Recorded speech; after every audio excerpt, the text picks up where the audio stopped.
दोस्तों, आजकल आपके मन में ये सवाल जरूर उठ रहा होगा कि ललित मोदी भगोड़े होकर भी इतने अमीर कैसे बने कि एक मिस यूनिवर्स दिल दे बैठी। तो भैया, आईपीएल के पूर्व chairman Lalit Modi miss universe Sushmita Sen के साथ अपने अफेयर को लेकर चर्चा में है। अभी तक तो आप लोगों ने इस प्रेमी युगल के प्रेम के चर्चे सोशल मीडिया पर देख ही लिए होंगे। सीधी सी बात है, बाप बड़ा ना भैया, सबसे बड़ा रुपये। ये फिटनेस, बॉडी, एज, वेट, काला गोरा सब वहम है आपका। अगर आपके जेब में पैसा हो तो भले ही आपके देश ने आपको भगोड़ा घोषित कर रखा हो, फिर भी आप पर मिस यूनिवर्स फिदा हो सकती है। ललित मोदी भले ही भारत में भगोड़ा घोषित हो चुके हैं अपने मनी लॉन्ड्रिंग केस को लेकर, पर इससे उनकी पर्सनल लाइफ और लाइफ स्टाइल पर कोई फर्क नहीं पड़ा है।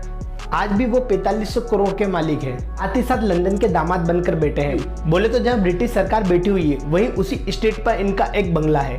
तो आज के इस वीडियो में हम बात करने वाले हैं ललित मोदी के एक सफल बिजनेसमैन से भगोड़े तक के सफर के बारे में। और आपको एक मैं बात बता दूं, ये जो आईपीएल है ना, वो ललित मोदी के दिमाग की ही उपज है। अगर ललित मोदी ना होता तो शायद आईपीएल भी ना होता। भगोड़े ललित मोदी ने 14 जुलाई को ट्वीट करके बताया कि वह पूर्व मिस यूनिवर्स सुष्मिता सेन के साथ में डेट कर रहे हैं। तो आप सबके मन में ये सवाल तो जरूर आए होगा कि आखिर ये करते क्या है, इनकी कमाई कैसे होती है। तो इसका जवाब उनके ट्विटर बायो से ही मिलता है। इस ट्विटर बायो में ललित मोदी ने अपने आप को मोदी इंटरप्राइजेस का प्रेसिडेंट बताया हुआ है। मोदी इंटरप्राइजेस की कुल नेटवर्थ 12,000 करोड़ रुपए की है। Company agro, tobacco, paan masala, mouth freshener, confectionery, retail, education, cosmetic, entertainment और रेस्टोरेंट का बिजनेस करती है।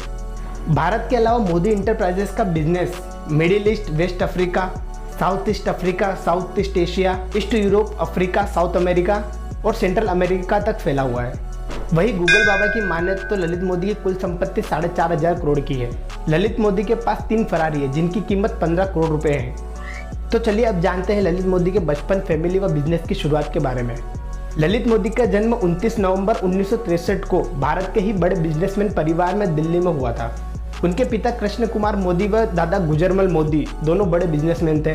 ललित मोदी के दादा गुजरमल मोदी ने अपने भाई केदारनाथ मोदी के साथ में मिलकर 1933 में मोदी इंटरप्राइजेस की स्थापना की थी और यूपी के गाजियाबाद में मोदी नगर नाम से एक औद्योगिक शहर भी बसाया था। गुजरमल मोदी ने बिजनेस की शुरुआत एक चीनी मिल से की थी। उन्हें भारत सरकार ने 1968 में पद्म भूषण से सम्मानित भी किया था। गुजरमल के बेटे व ललित मोदी के पिता कृष्ण कुमार मोदी यानी के मोदी ने बिजनेस को बहुत आगे बढ़ाया। धीरे धीरे मोदी ग्रुप एंटरटेनमेंट, चाय, beverage, education, personal care, agriculture, chemical, cigarette manufacturing, multi level marketing व रेस्टोरेंट कई बिजनेस में उतर गया। बदमाश तो बचपन से थे मोदी जी। टूट गई यार। अरे सर, आपने उल्टी सीधी बातें क्यों करता? उल्टा पैदा हुआ था क्या? दिमाग खराब है क्या तेरा? ललित मोदी की बात कर रहा मैं तो। मोदी की शुरुआती शिक्षा शिमला के बिशप कॉटन स्कूल में हुई। बाद में किडनैपिंग की धमकी की वजह से उनका पूरा परिवार नैनीताल चला गया। 1976 से 1980 तक नैनीताल के सेंट जोसेफ कॉलेज से मोदी ने शिक्षा ग्रहण की। 1980 में ललित जब 10वीं क्लास में थे तो उन्हें बार बार कॉलेज नहीं जाने व क्लास बंक करके मूवी देखने जाने की वजह से उन्हें अपने स्कूल से सस्पेंड कर दिया गया था। 1983 से 1986 तक ललित ने इलेक्ट्रिक इंजीनियरिंग व एडमिनिस्ट्रेटिव मैनेजमेंट की पढ़ाई करने के लिए अमेरिका चले गए, पर वहाँ भी उन्होंने अपना ग्रेजुएशन तक पूरा नहीं किया। 1985 में अमेरिका में कोकीन तस्करी करते हुए पकड़े गए। अमेरिका में कॉलेज की पढ़ाई के दौरान ललित व उनके दोस्तों ने $10,000 में आधा किलो कोकीन खरीदने की कोशिश की थी, लेकिन कोकीन बेचने वालों ने बंदूक दिखाकर ललित व उनके दोस्तों को धमकाया व सारे पैसे लूट लिए।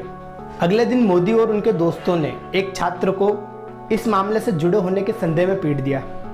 1 मार्च 1985 को ललित व उनके दोस्तों पर कोकीन की तस्करी, हमला करने व सेकेंड डिग्री किडनैपिंग का चार्ज लगाया गया। मोदी ने अपनी गलती मान ली तो कोर्ट ने पहले तो उन्हें 2 साल की सजा सुनाई, लेकिन बाद में इसे 100 घंटे की कम्युनिटी सर्विस के रूप में बदल दिया।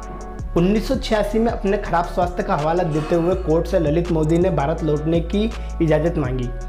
कोर्ट ने उन्हें इजाज़त देते हुए भारत में 200 घंटे की कम्युनिटी सर्विस करने का आदेश दे दिया।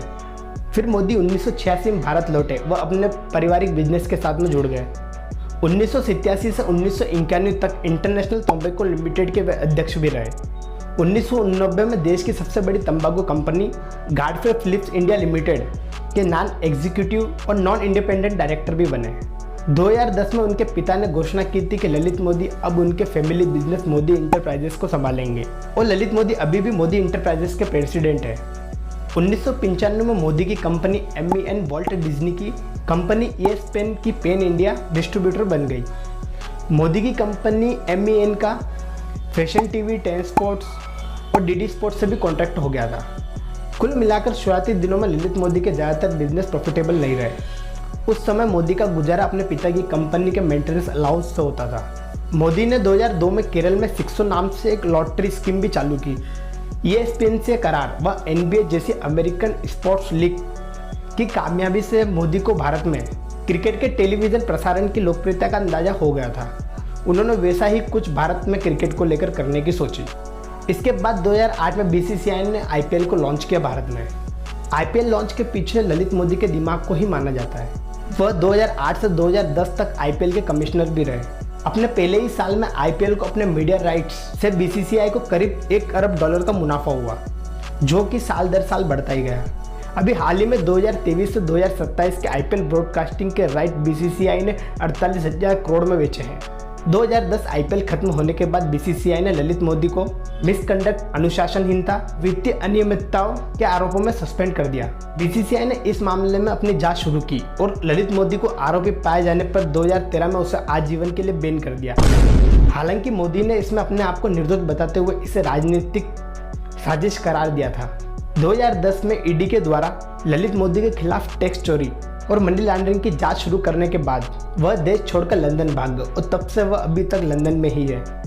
तो गाइस, ये तक का था आज का हमारा वीडियो। खूब पैसा कमाओ और मिस यूनिवर्स पटाओ। अपन मिलेंगे जल्दी फिर किसी नए वीडियो में। अगर वीडियो अच्छा लगे तो लाइक जरूर करें और साथ ही साथ कमेंट करके बताइए रिश्ता क्या कहलाता है। और जाने से पहले चैनल को सब्सक्राइब करना ना भूलें। तो मिलते हैं जल्द ही, तब तक के लिए bye bye, take care, be safe, जय हिंद।